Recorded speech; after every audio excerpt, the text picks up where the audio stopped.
Well, I think that the tech industry was the tech industry does not seem overly political, but on some issues, you'll see leaders come out and speak very publicly for or against something. With net neutrality, we saw folks like Reed Hastings make very public statements saying that they believed strongly in it. So it will be interesting for me anyway, to see. He doesn't have profits yet, so he really needs it. But the other companies. But it'll be interesting to see if people come out and are as vocal as they were when they were fighting the net neutrality battle before. I'm sure some of them will be, but if you think about it, I don't know, for a company like Google or Facebook, I think in theory, obviously they would resist changes to these rules, but they're already successful. Oh, because Verizon or Comcast might say, pay us. But they can afford. By the way, they can afford it. And they throw off cash. They have more money than they know what to do with. So in reality, does it actually matter to Google?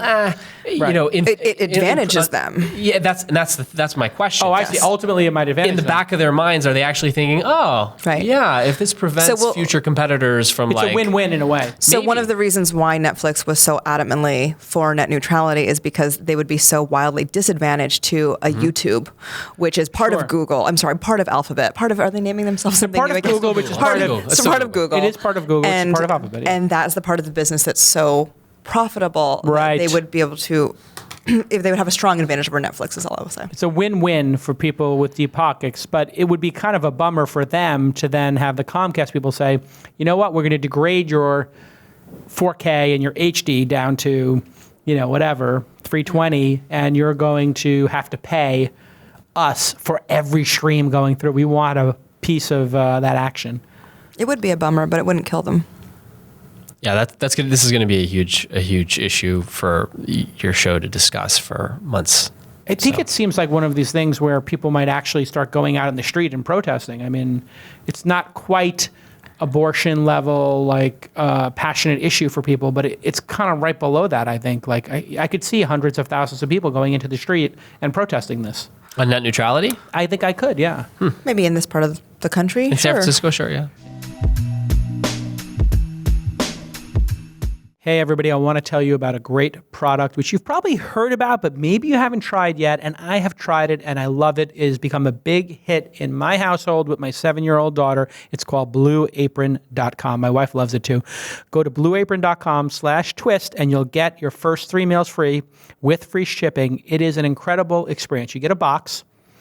It's obviously refrigerated, and all the ingredients and a beautiful menu card and a recipe card of how to make the product.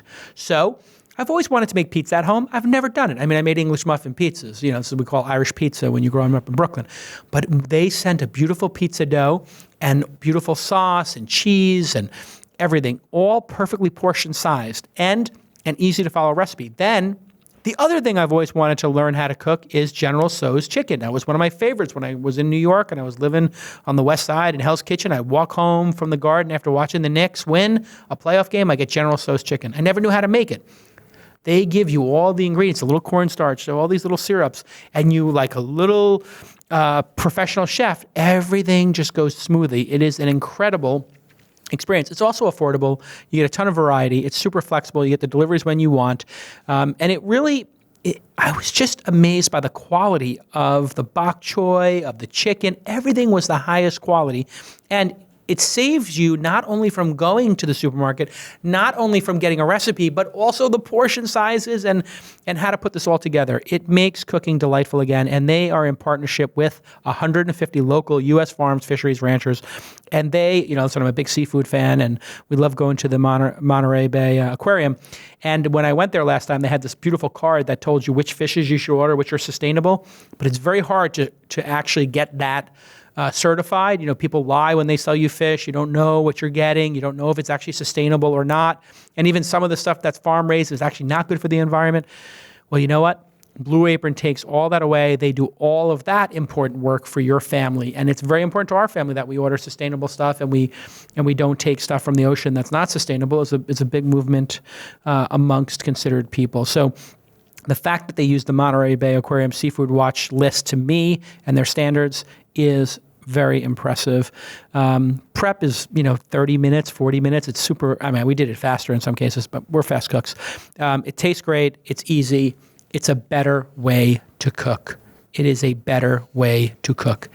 And also delicious. I mean, I made this beautiful Sicilian pizza and my daughter ate it all. It was one of those great experiences where she was looking in the oven, counting the minutes. So blueapron.com/twist, blueapron.com/twist, TWIST, and you'll get your first 3 meals free with free shipping. It is amazing. All right, let's get back to this amazing program.